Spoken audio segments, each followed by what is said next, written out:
तो पुरंदरदास जी जब भक्त बन गए और पंढरपुर सब छोड़ छाड़ के पंढरपुर में आके निवास करने लगे, तो उनका इतना यश हो गया सब जगह कि पुरंदरदास जी अब जब मंदिर में आते थे ना, तो विट्ठल भगवान के श्री अंग से एक दिव्य सुगंधी निकलने लगती थी और पंडरीनाथ भगवान के मुखमंडल पर एक अलग तेज आ जाता था और दर्शन करते करते लोग आश्चर्यचकित हो जाते थे। हम तो बहुत देर से देख रहे हैं, अभी तो ऐसे नहीं चमक रहे थे, अचानक से कैसे चमकने लगे। तो पुजारी जी कहते पुरंदरदास आया है, उसको देख के ठाकुर जी चमकते हैं, खुश होते हैं।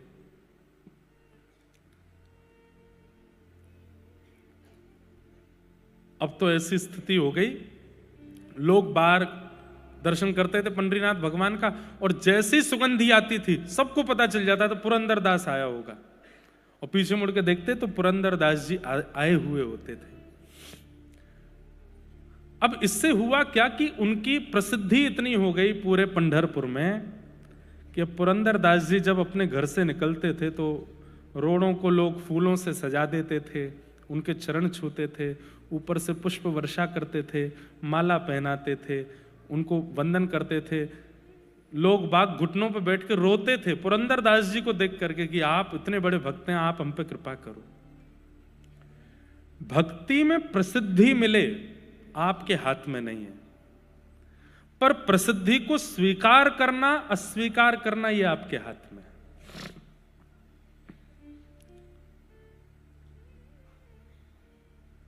कई प्रसंग जरूरी नहीं आपको ही सुनाए जा रहे हो, कई बार मैं खुद को भी सुनाता हूं।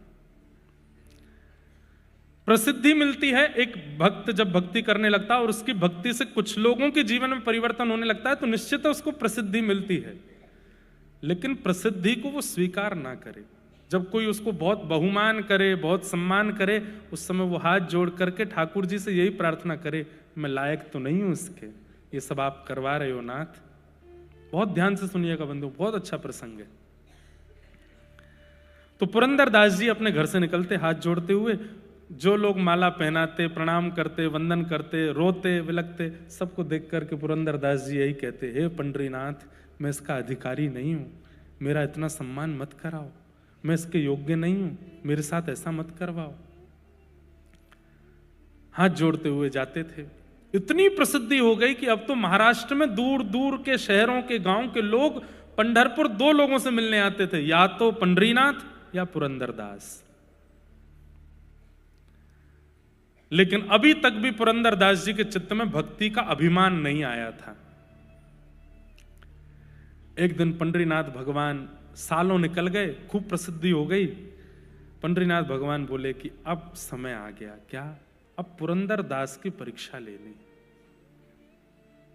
अब इसकी परीक्षा लेनी। तो कैसे परीक्षा लेंगे? तो मैंने कहा ना, इनसे बढ़िया स्क्रिप्ट राइटर नहीं है कोई, ये ऐसा चक्र घुमाते हैं भैया, आप सोचते रह जाओगे ये क्या हो गया। तो एक वैश्या, एक नगर वैश्या, वो नृत्य करती थी और जहां वो नृत्य करती थी वहां पर व्यसनी लोग जाते थे उसका नृत्य देखने के लिए। तो वो नृत्य करती थी अपने घर चलाने के लिए, वैश्या थी अपने घर पालन करने के लिए, लेकिन हृदय से परम भक्ता थी पंडरीनाथ भगवान की। रोज पंढरपुर पंडरीनाथ भगवान का दर्शन करने जाती, सौल से अपने आप को छुपा के, क्योंकि उसका नाम तो गलत रूप में लेते थे ना नगर के लोग, तो इसलिए अपने आप को छुपा करके जाती, मुंह ढक करके जाती और पंडरीनाथ भगवान को प्रणाम करती और प्रणाम करके कहती, मेरे पास कुछ और तो है नहीं देने के लिए, एक नृत्य ही मुझे आता है और यहां मुझे कोई नाचने देगा नहीं। हे नाथ, मेरी भक्ति केवल इतनी है कि मैं रोज सज करके तैयार होकर के नृत्य इसलिए करती हूं कि किसी दिन उन व्यसनियों की भीड़ में आप आओगे मेरा नृत्य देखने और मैं नाचूंगी, आप देखोगे। और रोज पूछती, कब आओगे आप, कब आओगे आप, कब आओगे आप। दर्श बिन दुखन लागे नैन, दरस बिन दुखन लागे जब ते तुम बिछड़े पिय मों से, जब ते तुम बिछड़े पिय मों से, एक पल आयो न चैन, एक पल दरस बिन दुखन लागे, दरस बिन दुखन लागे। अब स्थिति ये हो गई कि वो वैश्या रोज जाती है और ठाकुर जी के आगे जाके अब डांटती है, मेरे पास क्यों आओगे, वैश्या हूं ना। अपने शरीर को संसार के रंजन में लगा रखा है ना, ये संसार तो मुझे अपवित्र बोलता ही है, लेकिन आप पतित पावन अपने आप को कहना बंद कर दो, क्योंकि पतित पावन वो जो पतितों को भी स्वीकार करता हो। मैं पतित हूं इस पंढरपुर में, आपने अभी तक मुझे स्वीकार नहीं किया, आप पतित पावन कैसे हो गए? सबके यहां आप गए हो, सबके ऊपर आपने कृपा की है, मुझ पर कृपा क्यों नहीं? केवल इतना ही तो मांगती हूं कि किसी दिन मेरे नृत्य में आप आ जाओ। जब वो रोने लगी, ठाकुर जी को डांटने लगी और इस प्रकार से विलाप करने लगी, ठाकुर जी बोले अब ये इसके नृत्य में हम जाएंगे। तो कैसे जाएंगे? तो ठाकुर जी बोले एक पंथ दो काज, पुरंदर दास की परीक्षा भी हो जाए और इसके नृत्य में हमारा जाना भी हो जाए। कैसे करें? जय हो डायरेक्टर साहब, सही में अद्भुत है ये। क्या किया पता है? पुरंदर दास का रूप धारण करके नृत्य में चले गए। वैश्या नाच रही है और लोग बाग पी रहे हैं, खा रहे हैं, उस पर पैसे उड़ा रहे हैं, धुआं उड़ा रहे हैं और गंदी गंदी बातें कर रहे हैं। बिल्कुल बिल्कुल मतलब कोई धार्मिक व्यक्ति भी वहां प्रवेश ना करे, तिलक वाला भी प्रवेश ना करे, पुरंदर दास तो बहुत बड़ी बात है। ऐसी सभा थी और वहां पे वो वैश्या नाच रही थी और इतने में ही पुरंदर दास वहां आए। तो जो लोग आड़े टेढ़े लेटे थे, पहले तो पुरंदर दास को देखे, आज ज्यादा चढ़ गई है हमको, हैं? ये कहां से आ गए यहाँ पे? पुरंदर दास को देख करके अपनी आंखें मीड़े, फिर खोल के देखे, है तो वही। पुरंदर दास जी वहां पहुंचे और जाकर के जो बैठे थे उनसे, लाओ भाई मसनद हमारे लिए भी लगाओ, आज हम भी देखें क्या नृत्य है। लेकिन वो वैश्या, उसके तो हाथ पांव कांपने लगे। बोले कि हरि नहीं आए लेकिन हरिजन आ गए हैं, और हरिजन आए हैं। बंधुओं, हरि अगर प्रसन्न होंगे तो वैकुंठ प्रदान करेंगे, लेकिन हरिजन यदि प्रसन्न होंगे तो हरि को प्रदान कर देंगे।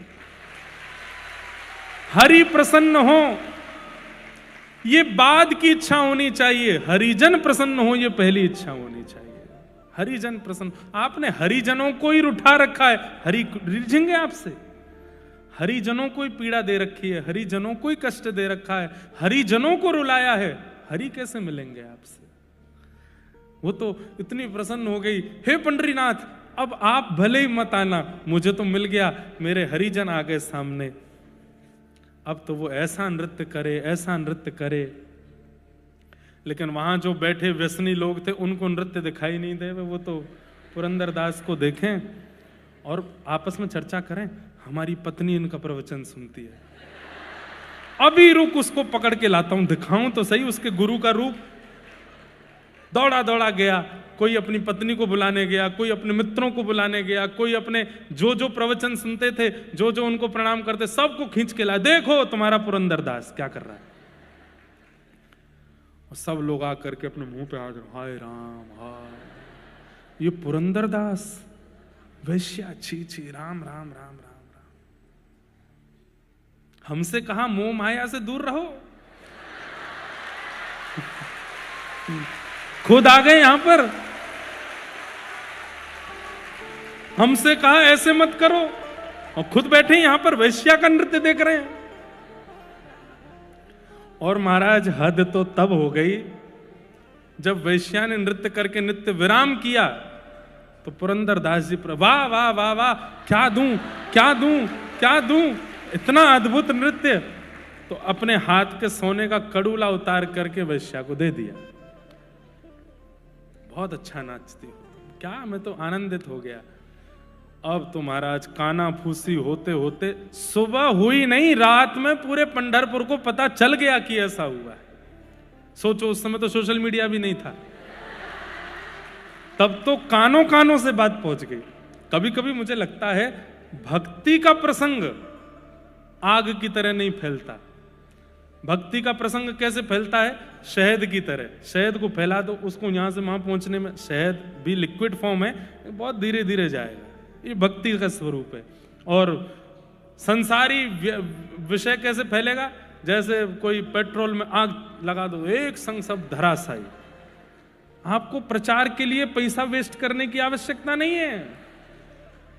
इस संसार का विषय ही ऐसा है कि एक क्षण में लोग बाग उसको एक दूसरे को ले ले ले, देख देख देख, ये क्या हुआ क्या हुआ क्या हुआ।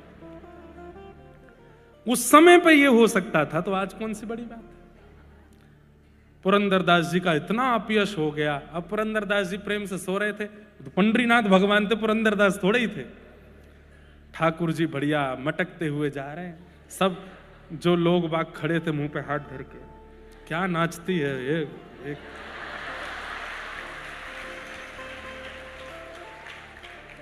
दो चार लोग बोले अब तो आप भी हमारी कम्युनिटी ज्वाइन कर लिए, कल भी आइएगा और बढ़िया व्यवस्था रखेंगे। इसलिए हम कहते हैं बहुत बढ़िया डायरेक्टर हैं ये। लेकिन ठाकुर जी तो अंतर ध्यान होके मंदिर पहुंच गए। मंदिर में जाकर के आप खड़े हो गए, रुक्मणी जी क्रोध में खड़ी, क्या करके आए हो ये? पूरी लीला देखी मैंने आपकी, ये सब क्या करके, बेचारे पुरंदरदास का ऐसा अपयश आप क्यों करवाया है? देवी, ये मैं परीक्षा ले रहा हूं। पुरंदर अब भक्त हो गया है, उसका इतना सम्मान हो गया है, पूरा जगत उसको पूजने लगा है। ये परिस्थिति देख करके मैं देखना चाहता हूं वो मेरे प्रति अब कैसा भाव रखेगा, उसके मन में क्या आएगा। और तुम भी देखना, ये परीक्षा मुझे करनी है। और केवल पुरंदर की नहीं, मैं अपने सब भक्तों की ऐसी परीक्षा लेता हूं, मुझे करने दो। प्रातः काल आज का सूर्य उदय सुखद नहीं था। अब हंसना नहीं, गंभीरता से सुनना। पुरंदरदास जी नित्य के भांति सुबह ब्रह्म मुहूर्त में उठे। उन्हें तो कुछ पता ही नहीं था क्या हो गया पंढरपुर में। उठ करके तिलक स्वरूप आदि लगा करके तैयार हुए। तैयार होने के बाद में अपना नित्य नियम करके, उनको तो था कि गेट खुलते ही भीड़ खड़ी होती है, पुष्प के वो लगाए रखते हैं लोग। आज जैसे कोई नहीं था, दूर दूर तक सब अपने घरों में खड़े हैं और रो रहे हैं। किस लिए? कि हमारे साथ धोखा हुआ कि हमने इनकी कथा सुनते थे, इनका प्रवचन, इनके कीर्तन में जाते थे हम। लोग आकर के चरणों में गिरने लगे, हे पुरंदरदास जी, कह दीजिए कि रात्रि जो सुना वो असत्य है। बोले क्या सुना तुमने, क्या हुआ रात्रि को? अरे विट्ठल भगवान सब मंगलमय करते हैं, क्यों तुम चलो दर्शन करने चलते हैं। लेकिन अब बात ऐसी है कि लोगों में बात फैली है, लोगों में अपयश हुआ है, लेकिन अभी तक वो अपयश इस स्थिति में नहीं आया कि पुरंदरदास जी को देश निकाला की स्थिति हो जाए। तो वो कब हुआ? जब मंदिर के कपाट खुले। जैसे ही कपाट खुले, पांडुरंग भगवान खड़े थे, एक हाथ में कड़ूला था, दूसरे में था ही नहीं।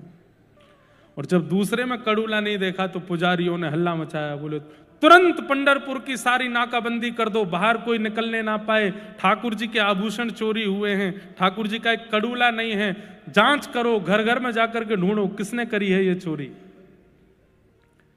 जैसी कड़ूले की आवाज रात्रि में वहां बैठे व्यसनियों के कान में पड़ी कि ठाकुर जी का कड़ूला चोरी हो गया है, वो जो कभी मंदिर नहीं जाते थे आज पहुंच गए और जाकर के पुजारियों से बोले हमको पता है कड़ूला कहाँ है। बोले कहाँ है? बोले वो वैश्या नाचती है। बोले हाँ उसके पास है। उसके पास, उसने चोरी की? नहीं नहीं नहीं नहीं, चोरी करने वाला तो कोई और है, सुन के पैरों तले जमीन खिसक जाएगी। कौन है? पुरंदरदास। उसी ने आकर के चोरी करी और कल रात को नशे में मदमस्त होकर के, बिल्कुल अपने होश और हवास में नहीं था, वहां पर वैश्या का नृत्य देख करके उसके मन में जाने क्या बात आई और जेब से निकाल करके कड़ूला उसी को दे दिया। नहीं मिल जाए अगर वैश्या के पास तो हमारा नाम बदल देना। चलो, पुजारियों के पास और कोई रास्ता तो नहीं था। पुरंदरदास जी अभी निकले ही हैं, घर से आए तो थे नहीं। वैश्या के घर पहुंच गए। वैश्या के द्वार पर जब पुजारियों को देखा, वैश्या चरणों में गिर गई। बोले, कल रात्रि में तुमको कोई सोने का कड़ूला मिला? नीची नजर है जी, प्रसाद रूप में श्री पुरंदरदास जी ने मुझको दिया। अब वहां कौन समझे कि इसमें सत्य क्या है असत्य क्या है? वैश्या अपने मुख से कह रही है कि मुझे पुरंदरदास जी ने दिया, और जैसे ही भीतर से वो कड़ूला ला करके दिया, पुजारियों के नेत्रों में आंसू आ गए और चेहरा तांब वर्ण का हो गया। बोले, इतना पाखंड पुरंदरदास ऐसा कर सकता है? जा करके कड़ूला धो करके ठाकुर जी को पधरा दिया और कहा, आज पुरंदरदास नहीं बचेगा। पुरंदरदास जी जैसे ही मंदिर पहुंचे, द्वार पर ही ब्राह्मणों ने रोक लिया। बोले, तुम्हारी इतनी हिम्मत, ऐसा किया तुमने? पुरंदरदास जी बोले, मैंने क्या किया मुझे नहीं पता। बोले, सुनो, अब ये अपनी सफाई देगा, अपनी अपनी बातें करेगा, उससे पहले ये कुछ कहे हमें सुनना ही नहीं है। बांध दो इसको एक खंबे से। और खंबे से पुरंदरदास जी को ऊपर से नीचे तक बांध दिया और पंढरपुर के लोगों को कहा, हमारे ठाकुर जी के ये वैश्यागमन करता है, हमें कोई दिक्कत नहीं, ये व्यसन करता है, हमें कोई दिक्कत नहीं, पर हमारे ठाकुर जी की चोरी करता है, इससे हमें दिक्कत है। हे पंढरपुर निवासियों, अब तो बदला तब पूरा होगा, एक एक करके आओ और आकर के पुरंदरदास पर प्रहार करो। खंबे से बंधे हैं पुरंदरदास, नहीं पता कि मैंने क्या किया। और एक एक करके लोग, सबसे लाइन में सबसे आगे वही खड़े थे जो वैश्यागमन करते थे। सबसे आगे आकर हमारी पत्नियों को कथा सुनाता है, हमारे बच्चों को भक्त बनाता है, खुद के काम देखे थे ना, खूब भला बुरा कह रहे हैं, मार रहे हैं उल्टा सीधा। पुरंदरदास जी के नेत्रों से आंसू गिर रहे हैं और भीतर पंडरीनाथ भगवान खड़े हैं। रुक्मणी जी रोष कर रही हैं, कैसे हो आप? यहां ये पुरंदरदास के साथ इतनी अनीति की जा रही है और आप यहां खड़े खड़े मुस्कुरा रहे हैं। पंडरीनाथ भगवान बोले, अब वो देखना जो मैं तुम्हें दिखाना चाहता हूं। रुक्मणी जी ये बताइए कि पुरंदरदास के मन में क्या चल रहा होगा इस वक्त? उसे नहीं पता कि उसने कुछ गलत किया है, उसे नहीं पता कि क्या हुआ है, पूरा नगर उसके खिलाफ खड़ा है, पर ऐसी स्थिति में पुरंदरदास के मन में क्या चल रहा होगा, आप बताओ। रुक्मणी जी बोली, क्या चल रहा होगा? वो खुद से पूछ ही रहा होगा कि मैंने किया क्या, मेरा अपराध क्या है। पंडरीनाथ भगवान बोले, अब मेरी दृष्टि से देखो, मैं दिखाता हूं उसके मन में क्या चल रहा है। तो पुरंदरदास जी के चित्त में जब झांक करके देखा तो पुरंदरदास जी अपने चित्त में नाच रहे थे। क्यों?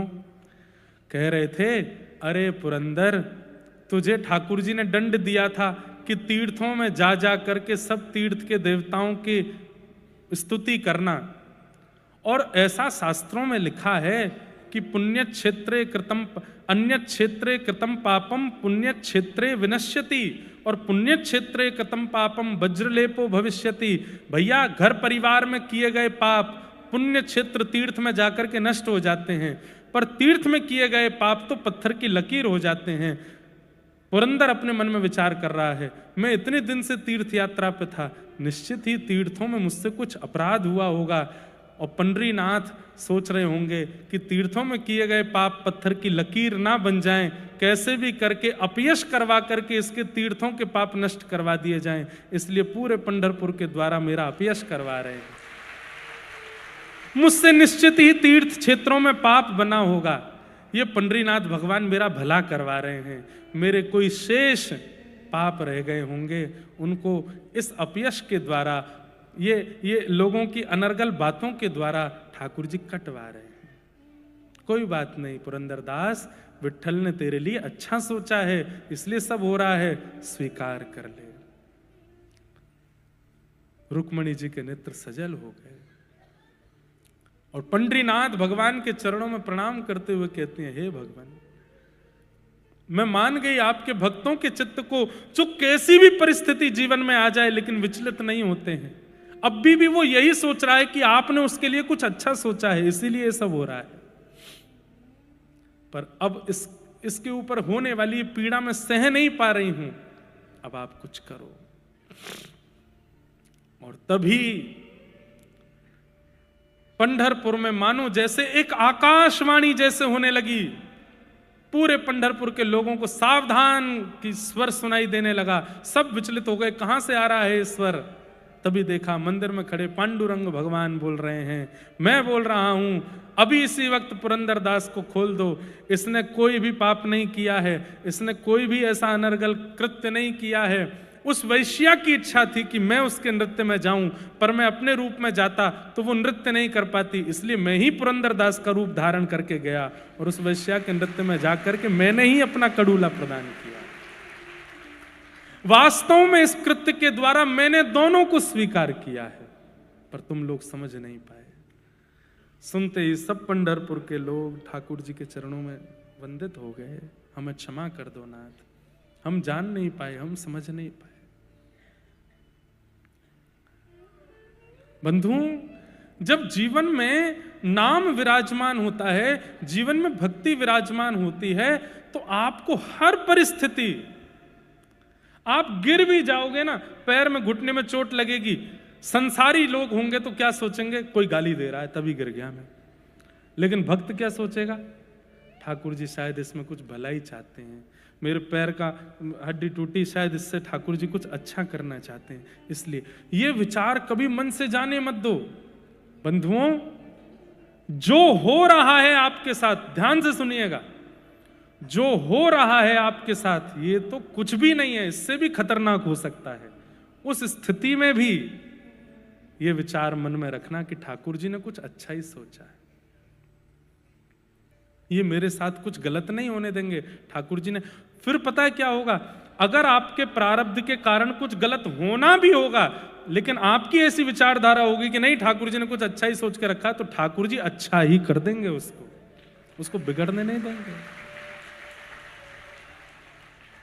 पर उसके लिए करें क्या, नाम को चित्त में विराजमान करो, सदा सत्संग सुनते रहो, सदा कथाएं सुनते रहो, नाम जपते रहो। ये तभी संभव हो पाएगा कि परिस्थिति सामने आएगी और आप विचलित नहीं होंगे। नाम से ठाकुर जी की प्राप्ति, निकुंज की प्राप्ति, कुंज की प्राप्ति अगला विषय है। पहला विषय तो संसार है, इसकी हर परिस्थिति से जूझना नाम सिखाता है। इसलिए नाम वही परम सत्य है, उसे हम वंदन करते हैं। पुरंदरदास जी के साथ ऐसी लीला करके ठाकुर जी ने उनके चित्त को तो कई बार, और कई बार नहीं, हर बार परिस्थिति ठाकुर जी ही भेजते हैं आपको परखने के लिए। अब उसमें आप मेरे सामने कई लोग कह सकते हैं, ऐसा भी कर सकते हैं भगवान, ऐसा भी कर सकते हैं, देखो ये तो इतना गलत काम है, ये भी कर सकते हैं क्या भगवान। अब वो आप अपनी स्थिति में चाहे कितने भी भीतर चले जाओ, पर आपके मन की परिस्थिति को परखने के लिए ही सब कुछ होता है। उस समय विचलित मत होना। महाभारत युद्ध में जब युद्ध निश्चित हो गया, बीच युद्ध मैदान में अर्जुन खड़ा हो गया, ठाकुर जी युद्ध भूमि को नहीं देख रहे थे, टेढ़ी नजर से आलोक्यम वदनम सख्य अर्जुन की ओर देख रहे थे कि मैं परखूं तो सही इसके मन में अब क्या आ रहा है। और जैसे ही अर्जुन ने कहा मैं युद्ध नहीं कर पाऊंगा, भगवान वहां क्रोधित हो गए, खड़े होकर के बोले, अरे कायर, इतना सब कुछ हो गया, युद्ध भूमि के बीच में खड़े होकर के अब कहता युद्ध नहीं करूंगा। और तब भगवान ने गीता का उपदेश किया। युद्ध क्या है, हम सब अर्जुन हैं बंधुओं, और ये संसार महाभारत है। हम सब अपनी युद्ध भूमि में हर दिन आगे जा रहे हैं। जब जब आपका जन्मदिन होता है, उस साल को काउंट किया करो, कितने स्टेप और अंदर आ गए आप युद्ध भूमि के। अब 25 स्टेप अंदर आ गए, अब 27 पग अंदर आ गए, अब 35 पग अंदर आ गए। जितने पग भीतर जाओगे उतनी परिस्थिति विचलित करने वाली होगी। पर आपने हार मान ली, हाथ पैर कांप करके ठाकुर जी से कहा अब नहीं झेल रहा मुझसे ये संसार। ठाकुर जी को उस समय क्रोध आता है। क्यों? तेरी परिस्थितियां काटने के लिए, तेरे प्रारब्ध नष्ट करने के लिए और खुद को प्राप्त करवाने के लिए ये स्थिति बनी है। मुझ पर विश्वास नहीं है? अरे तू जूझ, तू लड़, बस नाम का आश्रय ले, आचार्यों की वाणी का आश्रय ले, लड़ ले इस युद्ध को, निकल जा इससे पार। बस इस भावना से चलो। ऐसे परम सत्य भगवान के हम नाम को प्रणाम करते हैं, उनके नाम को हम वंदन करते हैं। नित्य जपा करो, माझा विठ्ठल विठ्ठल विठ्ठला, माझा विठ्ठल पांडुरंग, माझा विठ्ठल विठ्ठल विठ्ठला, माझा विठ्ठल। आप में से कितने लोग पंढरपुर गए हैं? हाथ ऊपर करो। बहुत, लगभग 80% लोग गए हैं। जो 20% लोग नहीं गए हैं, हमारी तरफ से आपको न्यू ईयर पर ऑफर है। पैसे आपको खर्च करने हैं, डीजल पेट्रोल आपको भरवाना है, पर पंढरपुर जाओ। इस साल का नववर्ष मेरे कहे से पंढरपुर दर्शन करके आइएगा और यही गाते हुए जाएगा, माझा विठ्ठल विठ्ठल विठ्ठला, माझा विठ्ठल पांडुरंग, माझा विठ्ठल विठ्ठल विठ्ठला, माझा विठ्ठल पांडुरंग, माझा विठ्ठल विठ्ठल विठ्ठला, माझा विठ्ठल पांडुरंग,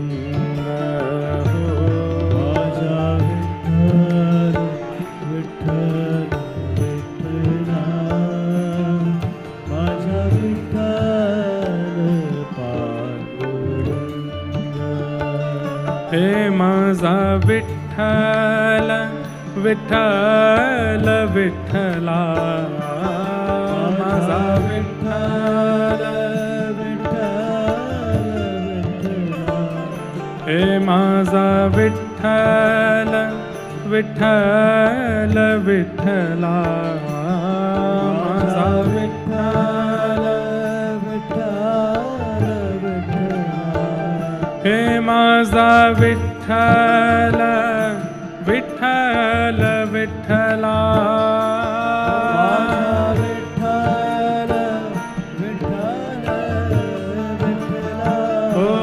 माझा विठ्ठल विठ्ठल विठ्ठला, विठ्ठल विठ्ठल विठ्ठला, हे माझा विठ्ठल विठ्ठल विठ्ठला, माझा विठ्ठल विठ्ठल विठ्ठला, ओ माझा विठ्ठल विठ्ठल विठ्ठला, माझा विठ्ठल विठ्ठल विठ्ठला, हे माझा विठ्ठल विठ्ठल विठ्ठला, माझा विठ्ठल विठ्ठल विठ्ठला, ओ माझा विठ्ठल विठ्ठल विठ्ठला, विठ्ठल विठ्ठल विठ्ठला, हे माझा विठ्ठल विठ्ठल विठ्ठला, माझा विठ्ठल पांडुरंग, माझा विठ्ठल विठ्ठल विठ्ठला, माझा विठ्ठल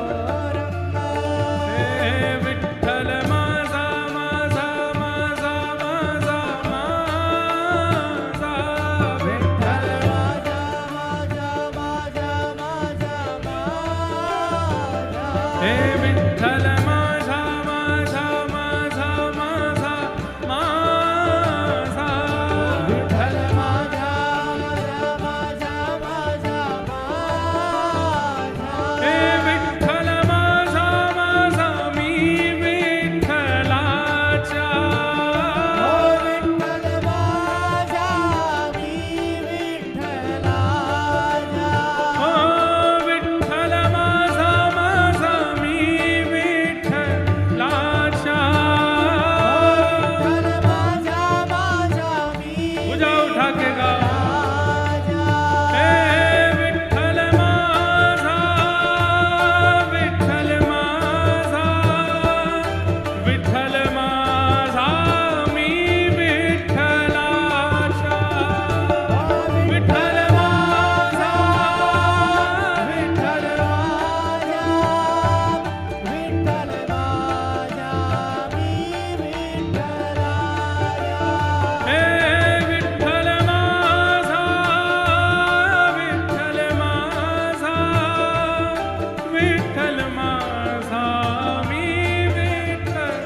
विठ्ठल विठ्ठल विठ्ठला माझा विठ्ठल पांडुरंग माझा विठ्ठल विठ्ठल विठ्ठला माझा विठ्ठल।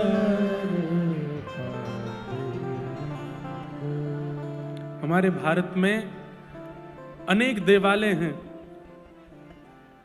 परंतु एक हमारे श्री व्रजधाम में गोवर्धननाथ गिरिराज जी और दूसरे आपके महाराष्ट्र के श्री पंडरीनाथ, ये दो ऐसे ठाकुर हैं जो सबको छूने का अधिकार देते हैं। कोई भी जाकर के इनको स्पर्श कर सकता है।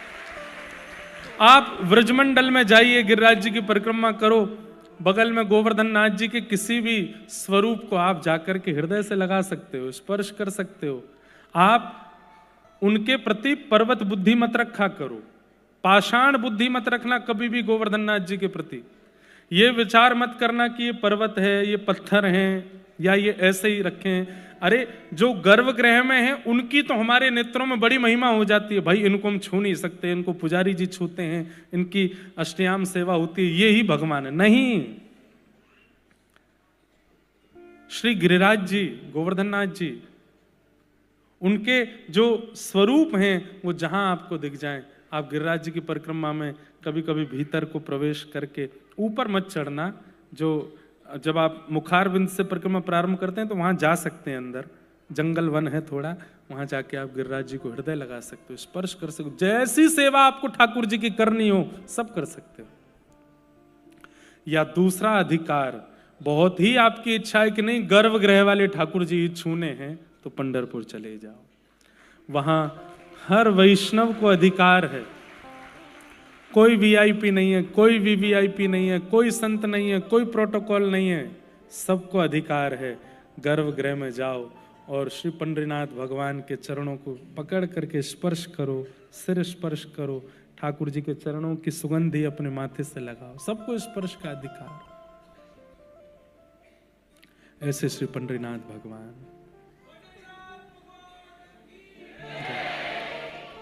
धर्म प्रोजित कैतवोत्र परमो निर्मत्सराणां सताम् वैद्यं वास्तवमत्र वस्तु शिवदं तापत्रयोन्मूलनम् श्रीमद्भागवते महामुनिकृते किं वा परैरीश्वर सद्यो हृदयवरुध्यते त्रिकृतिभिः शुश्रूषुभिस्तत्क्षणात्। श्रीमद् भागवत जी का दूसरा श्लोक, जहां पर विषय, अधिकारी, संबंध और प्रयोजन की बात की गई। सबसे पहली बात, भागवत का विषय क्या है? तो धर्म प्रोजित कैतवोत्र परमो। सब लोग ध्यान से सुनिए। जिनके श्रवण से सुनने वाले के चित्त में परम धर्म की इच्छा प्रकट हो, वो भागवत जी का विषय। परम धर्म किसे कहते हैं? एक होता है धर्म और एक होता है परम धर्म। जहां शरीर की चिंता की जाए और उस चिंता की निवृत्ति के लिए कोई आध्यात्मिक क्रिया की जाए, उसको धर्म कहते हैं। पर जहां पर आत्मा की चिंता करके, अपने चित्त की चिंता करके और इस देह के भीतर बैठी हुई जो सूक्ष्म आत्मा है उसके कल्याण के लिए कोई कर्म किया जाए, उसको परम धर्म कहते हैं। तिलक लगाना, स्वरूप धारण करना, परिक्रमा करना आदि आदि और भी कई विषय हैं। दान करना, पुण्य करना, आश्रम बनवा देना, असहायों की सहायता कर देना, गरीब लोगों की सहायता कर देना, ब्राह्मण भोजन करवा देना आदि आदि, ये सब धर्म के अंतर्गत हैं, क्योंकि देह की चिंता है। लेकिन जब आत्म चिंता होती है, इस देह के भीतर बैठी हुई उस चित्त की चिंता होती है, आत्मा की चिंता होती है, इसका कल्याण कैसे होगा, उसके लिए जो आप क्रिया करते हो वो परम धर्म है। और आत्मा की चिंता, आत्मा के कल्याण की चिंता के लिए एक ही क्रिया विशेष रूप से होती है, और वो है कथा श्रवण, सत्संग श्रवण। सत्संग श्रवण से देह को लाभ नहीं है, सत्संग श्रवण से आत्मा का ही उद्धार होता है। यहां पर शरीर, अब आप 30 दिन जिम मत जाओ, 30 दिन कथा सुनो, शरीर 1-8 किलो बड़ा हो जाएगा। शरीर का लाभ नहीं है कथा सुनने से, आत्मा का लाभ है, बुद्धि का लाभ है, चित्त का लाभ है। तो जहां पर शरीर की क्रियाएं भूल करके आत्म क्रियाओं पर ध्यान दिया जाए और उसकी निवृत्ति के लिए जो क्रिया की जाए, उसको परम धर्म कहते हैं। आप मंदिर क्यों जा रहे हैं? कल हम सिद्धिविनायक दर्शन करने गए रात्रि में। मुंबई के लोग इतना प्रेम से जाते हैं और इतना भाव से सिद्धिविनायक भगवान का दर्शन करते हैं, हमको तो देख के बहुत सुख मिलता है। मुंबई को माया नगरी कहा जाता है, मायावी लोग हैं भी यहां पे, पर कहीं ना कहीं मुंबई के लोग कई मुझे बहुत रूटेड भी दिखाई देते हैं, अपने रूट से जुड़े हुए। अब आप लोग ज्यादा रहते हो यहाँ पे, मंदिर में जाकर के देखने में ऐसा लगता है। अभी जब गणपति उत्सव आता है तब देखो मुंबई का हाल अलग ही होता है। यहाँ पर ऐसा लगता है कि भक्ति महारानी यही नृत्य कर रही होगी। गणेश जी भी कई बार यहाँ पर हमारे ठाकुर जी जैसा कभी मुरली लेकर के, कभी कई सारे चित्र देखे हैं, वो भी बन के आते हैं। जन्माष्टमी पर देखो कैसा यहाँ पर सुंदर होता है। तो भक्ति स्वरूप है, पर कहीं कहीं माया भी है, उससे कोई दिक्कत नहीं। पर अब कई लोग कल मैंने देखे तो आध्यात्मिक होने से एक चीज होती है कि आपको व्यक्ति के आव भाव, उसके चाल चलन और देखने से पता चल जाता है कि कैसा है। अधिकतर वहां लोग वही थे जो देह के उद्धार के लिए गए। मंगलवार को ही इतनी भीड़ क्यों होती है? क्योंकि ऐसी प्रचलनता या किसी के द्वारा ऐसा कहा गया है कि मंगलवार के दिन गणेश जी के दर्शन करने से पाप दूर होते हैं, संकट दूर होते हैं, पीड़ाएं दूर होती हैं, तुम्हारे जीवन में जो चल रहा है वो सब दूर हो जाता है। तो कहीं ना कहीं देह की चिंता है ना, इसीलिए गए। देह की चिंता से ज्यादा लोग गए, पर आत्मचिंतन से कौन जाता है? अपने आत्म कल्याण के लिए। हे गणपति बप्पा, इस संसार में हम रह रहे हैं, धन कमा रहे हैं, व्यापार कर रहे हैं, सुबह से शाम तक भाग रहे हैं, खूब सब कमा रहे हैं, पर हमारी बस एक ही प्रार्थना, इस शरीर में दोबारा ना आना पड़े। ऐसी क्रिया हमसे करवाना कि जब इस दुनिया से जाएं तो बस अंतिम जन्म ही हो हमारा, यहां आना ना पड़े दोबारा। हमारे इस चित्त को आप निवृत्त कर दीजिएगा, निवृत्त करके इसको सद्गति प्रदान कर दीजिएगा। जनसंख्या बढ़ रही है, इसका मतलब क्या है? वैकुंठ और स्वर्ग में ताले लग रहे हैं, हमको जाने को मिल नहीं रहा है, तभी तो बार बार आ रहे हैं यहाँ पे। पुनरपि जननम पुनरपि मरणम पुनरपि जननी जठरे शयनम। ये जनसंख्या बढ़ने का कारण, इससे ये बात सिद्ध होती है कि वैकुंठ गमन नहीं हो रहा है, मुक्ति नहीं मिल रही लोगों को, तभी तो दोबारा जन्म ले रहे हैं। और उसमें भी बहुसंख्या एशिया के देशों में है। तो आत्मचिंतन से, आत्म कल्याण के लिए देव आराधन कि हे नाथ, भज गोविंदम गोविंदम भज मूल मते। आदि गुरु शंकराचार्य कहते हैं गोविंद भजो, क्योंकि गोविंद को भजोगे तभी पुनरपि जननम पुनरपि मरणम इस चक्कर से बच पाओगे। और इसी को कहते हैं परम धर्म। यही परम धर्म है। परम धर्म का दूसरा स्वरूप हमारी वृंदावन रीति में आ जाओ। अभी जो हमने बताया परम धर्म का मतलब वो सार्वजनिक रूप से है, लेकिन अब वृंदावन रीति से अगर पूछो, वृंदावन रीति मतलब प्रेम रीति से यदि पूछो, तो परम धर्म क्या है? श्री जी की प्राप्ति, लाल जी की प्राप्ति, उनके प्रेमास्पद में निकुंज की प्राप्ति। निकुंज जाने वाले भी नहीं आते दोबारा। निकुंज क्या है? बिहरत लाल बिहारी ने दो, यमुना जी के तीरे तीरे। ये निकुंज है। कल भी मैंने एक पद गाया था ना, चलवा पिया के देश। वो देश कैसा है? वहां पर ये संसारी अपवाद नहीं है, वहां भूख नहीं लगती, वहां प्यास नहीं लगती। भूख क्या है? श्री राधारमण जी को देखना ही भूख है, और उनके सुंदर स्वरूप का आस्वादन ही प्यास है। वहां भूख प्यास नहीं लगती, वहां सोना नहीं होता, वहां केवल नित्य बिहारी लाल जी के नित्य विहार का दर्शन, बस यही है निकुंज। हम कोई सहचरी बन जाते हैं उस निकुंज की, और सहचरी बन करके कभी कृपा होती है तो ठाकुर जी हमको कोई सेवा दे देते हैं। अरे सखी तू बड़ी मटक रही है ना, कितकुआ कहा सेवा? बोले तू एक काम कर। बोले कहा? तू बीड़ी बनाए कर। बीड़ी मतलब पान, छोटे छोटे बीड़ा, और मुंह को पवाए कर। ऐसी कोई सेवा कभी ठाकुर जी निकुंज में दे देते हैं। अरे सखी तो को देख के तो ऐसा लगे तू माला की सेवा करे कर, तू श्री जी की ये सेवा करे कर। वहां ठाकुर जी अपना परिकर हमको बना लेते हैं, और अपना परिकर बना करके हमारे साथ विहार करते हैं। वहां संसार के यश वैभव, वाद अपवाद, धन संपत्ति, मान लोक प्रतिष्ठा, ये सब नहीं है। वहां केवल ये है, बसो मोरे नैनन में दो चंद, बसो मोरे नैनन में दो चंद, बसो मोरे नैनन में दो चंद, बसो मोरे नैनन में दो चंद, बस और कुछ नहीं। तो वृंदावन रीति से वो निकुंज है। सांसारिक रीति से वैकुंठ की प्राप्ति, जहां पर शंख चक्र गदा पद्मधारी श्रीमन नारायण विराजमान हैं, और आपको वैकुंठ प्राप्त हो गया है। यदा कदा कभी ठाकुर जी निकलते हैं, आपको कोई सेवा दे देते हैं। 5 प्रकार की मुक्ति होती है।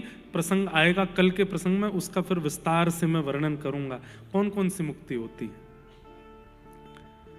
तो मुक्ति के लिए यत्न करना ये परम धर्म है।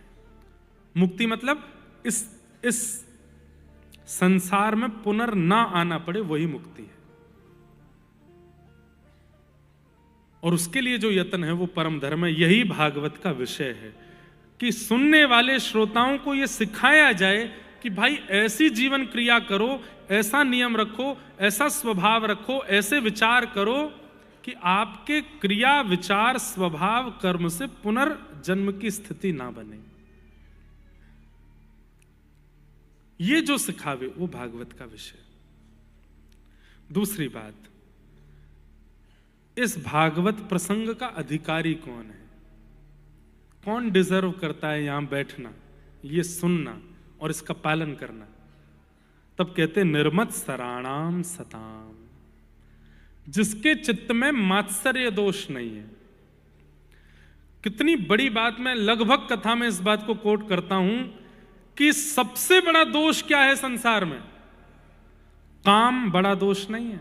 इसका मतलब ये नहीं कि काम दोष ही नहीं है, दोष तो है, पर बहुत बड़ा दोष। उसके कारण ठाकुर जी ना मिले, सबसे बड़ा दोष उसको मानो जिससे ठाकुर जी आपसे नजर हटा लें, वो सबसे बड़ा दोष है। और वो सबसे बड़ा दोष है क्या?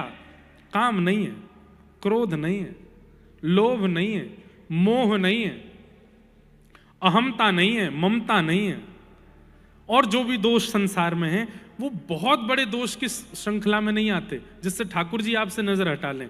सबसे बड़ा दोष जिससे ठाकुर जी आपको नहीं देखें, वो दोष क्या है? ईर्ष्या। और बुरा नहीं मानिएगा, इस सभागृह में बैठे हुए भी कम से कम 70% लोगों के चित्त में ईर्ष्या है। आप स्वयं जानते हैं, अपने चित्त को झांक करके देखो, क्या ईर्ष्या नहीं है? किसी के रूप से, किसी के स्वरूप से, किसी की क्रिया से, किसी के विचार से, कि कुछ नहीं। और ईर्ष्या किससे होती है? अपने से कभी ईर्ष्या नहीं होती। व्यक्ति खुद कितनी गंदगी कर देता है, अपने से ईर्ष्या नहीं करता, हमेशा दूसरों से होती। और दूसरी बात, ईर्ष्या बुरे कर्मों से नहीं होती, ईर्ष्या अच्छे कर्मों से ही होती है। बल्कि हम लोग इतने खतरनाक हैं, जिससे हमको ईर्ष्या होती है, वो कभी कुछ गलत कर देता है तो हम लोग सिंपैथी देने और पहुंच जाते हैं वहां पे। अरे राम राम, बहुत बुरा हुआ, इतना बुरा तो दुश्मन के संग भी नहीं होना चाहिए, आप चिंता मत करो। और वही कुछ अच्छा कर ले घर में बैठे बैठे फिर विचारों के ही पहाड़ बुन रहे हैं, इसके संग ऐसा कैसे हो गया, ये कैसे ऐसे बन गया, इसने यूं कैसे कर लिया, इसके संग तो ऐसा होना चाहिए, इसके संग तो वैसा। ईर्ष्या। और क्षमा कीजिएगा, अन्य दोष आपके चित्त में हैं, आप फिर भी गुरु कृपा से, नाम की कृपा से, सत्संग की कृपा से भगवत प्राप्ति कर सकते हो। लेकिन ईर्ष्या का दोष है तो फिर बाकी जितनी भी कृपाएं हैं वो भी काम नहीं करेंगे कुछ। ईर्ष्या का दोष। रातों की नींदें उड़नी चाहिए आपकी अगर आपके चित्त में ईर्ष्या है तो।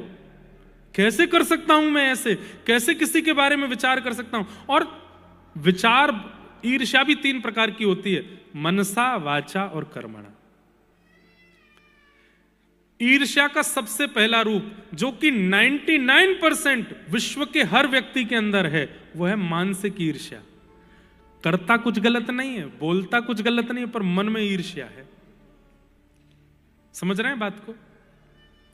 99% लोगों के अंदर मानसिक ईर्ष्या है। वो बोलते गलत नहीं है, करते गलत नहीं है, पर मन में सोच लेते हैं।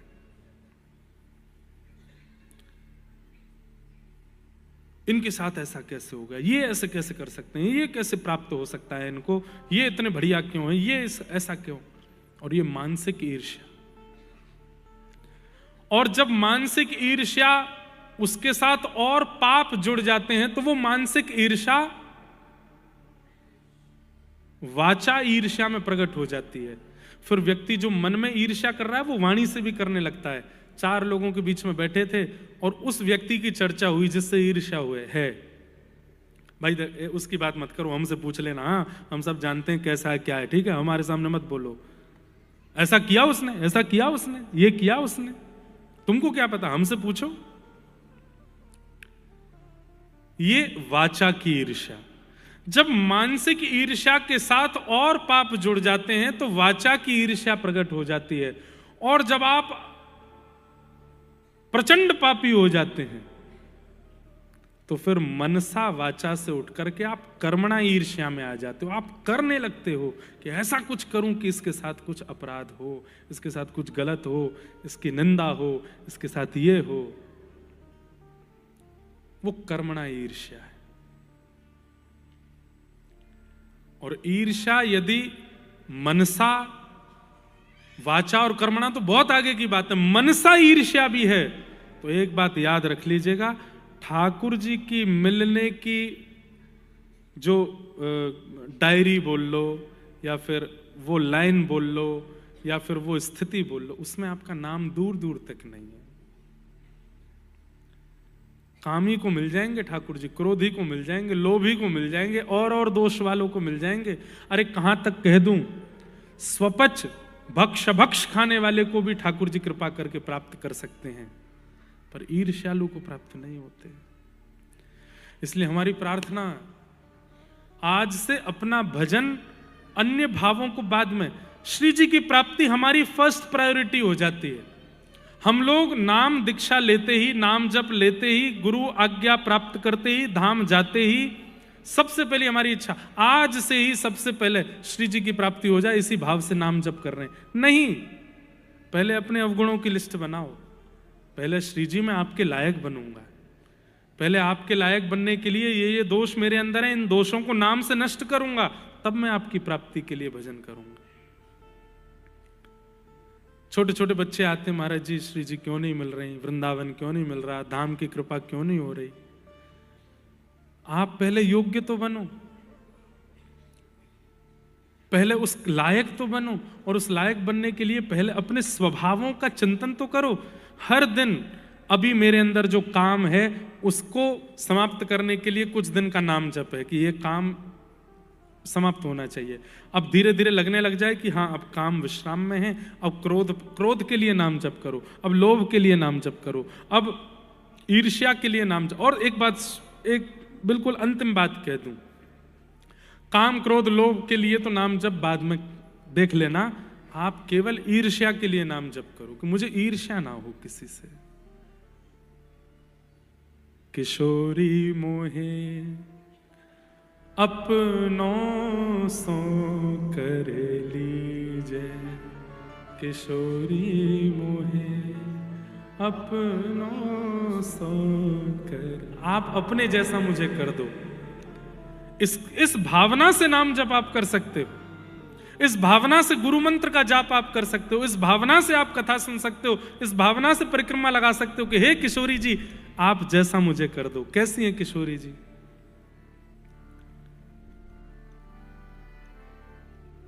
सहज स्वभाव पर्यो नवल किशोरी जो को, सहज स्वभाव पर्यो नवल किशोरी, सहज स्वभाव पर्यो नवल किशोरी जो को, सहज स्वभाव पर्यो नवल किशोरी जो को, मृदुता दयालुता कृपालुता की राशि है, मृदुता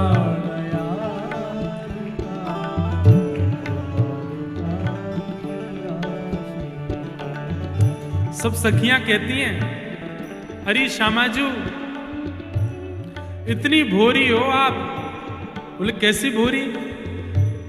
अरे भैया जब कोई व्यक्ति चलता है और छोटे छोटे चैंटा चैंटी या छोटे छोटे कीट पतंग भी अगर मार्ग में होते हैं ना तो व्यक्ति की चाल की धमक से डर करके भाग जाते हैं।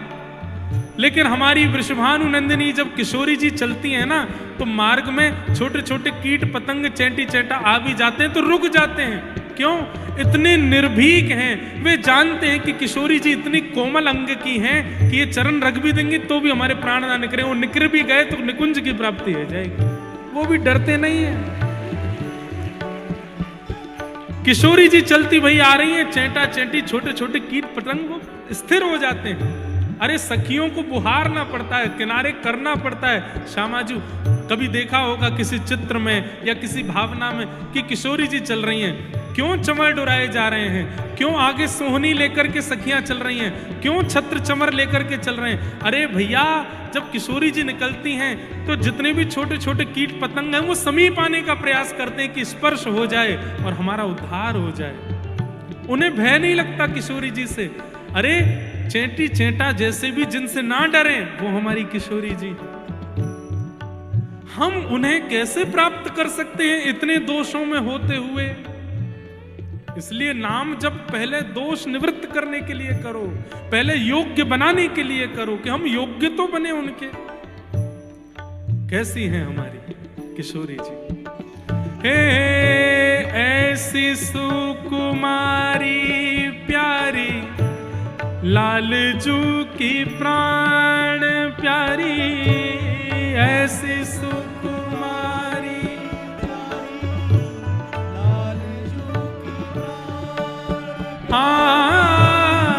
ऐसी सुकुमारी प्यारी लालजू की प्राण प्यारी, ऐसी सुकुमारी प्यारी लालजू की प्राण। ओ रहत प्रसन्न सदा ये मुख हंसी है, रहत प्रसन्न सदा ये मुख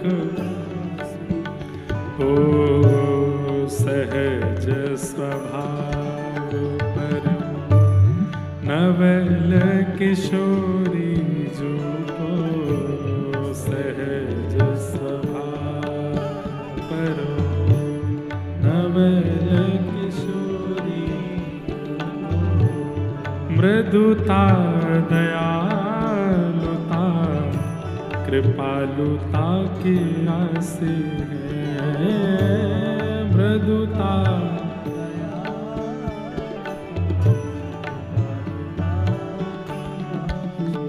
हे हित ध्रुव और सुख जहाँ लगी देखियत हित ध्रुव और सुख, जहाँ लगी हे हित ध्रुव और सुख, जहाँ लगी देखियत हित ध्रुव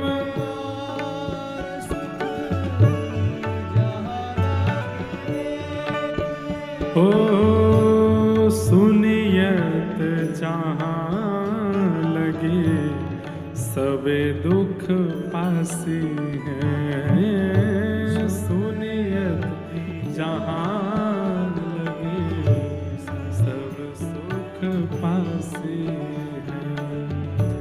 सहज स्वभाव पर नवल किशोरी जो को, सहज स्वभाव पर नवल किशोरी, हे मृदुता दयालुता कृपालुता की राशि है, मृदुता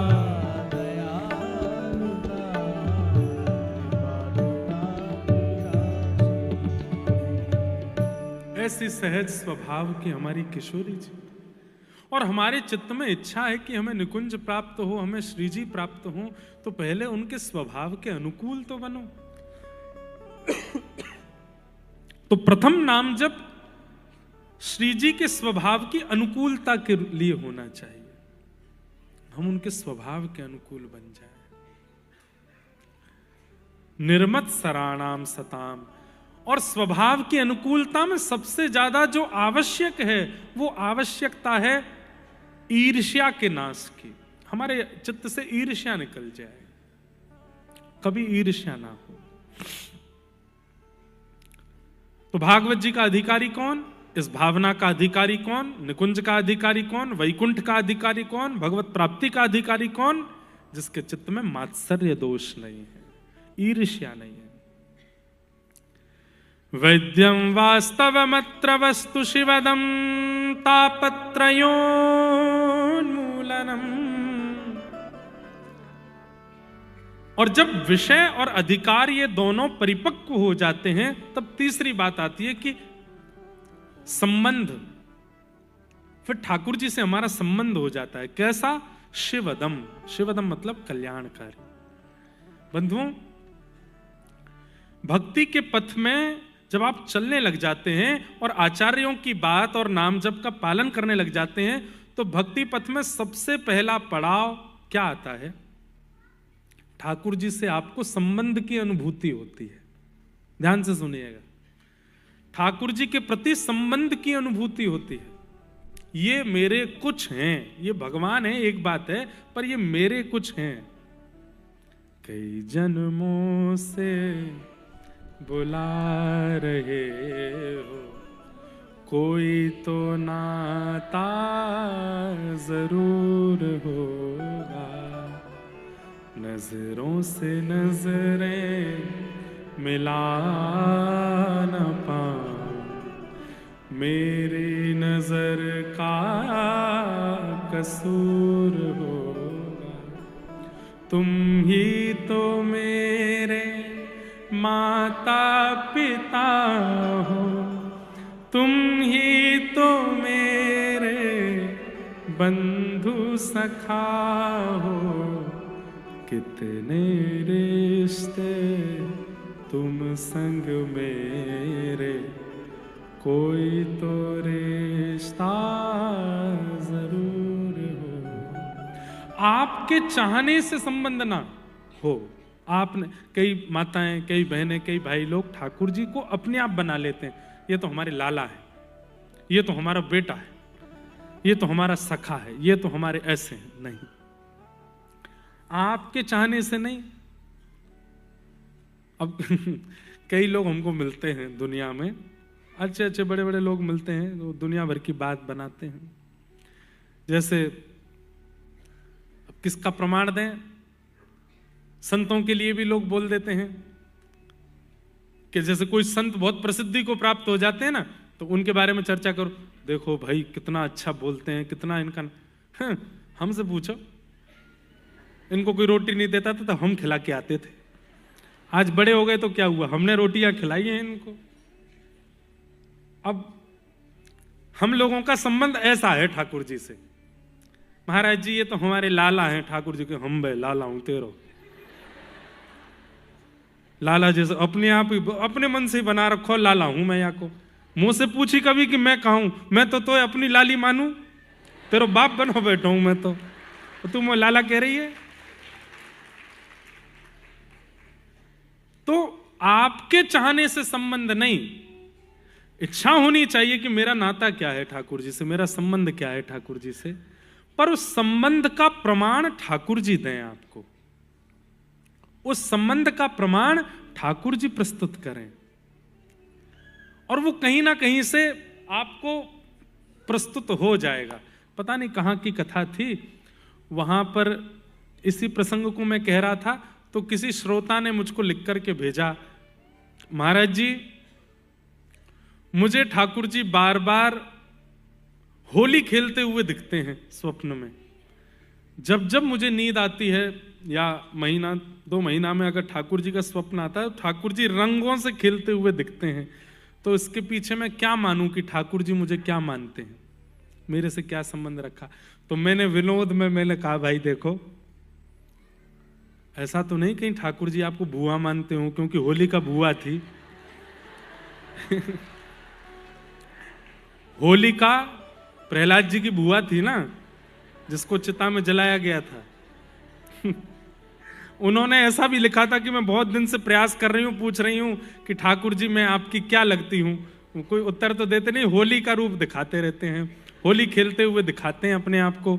तो मैंने कि भाई देखो 2 बातें मेरे मन में आ रही हैं, अब सत्य कौन सी है तो पर्ची डाल के पूछ लेना ठाकुर जी से। एक भाव तो ये होली खेलते हुए दिख रहे हैं, तो कहीं ठाकुर जी यूं तो नहीं कह रहे कि चिता में होली का बुआ जली थी, तुम मेरी बुआ हो। अब होलिका के नाम से आपको हंसी आ रही, भाई संबंध तो पवित्र है। हो सकता है ठाकुर जी कह रहे हैं तू मेरी बुआ है। कुंती भी तो बुआ थी भगवान की।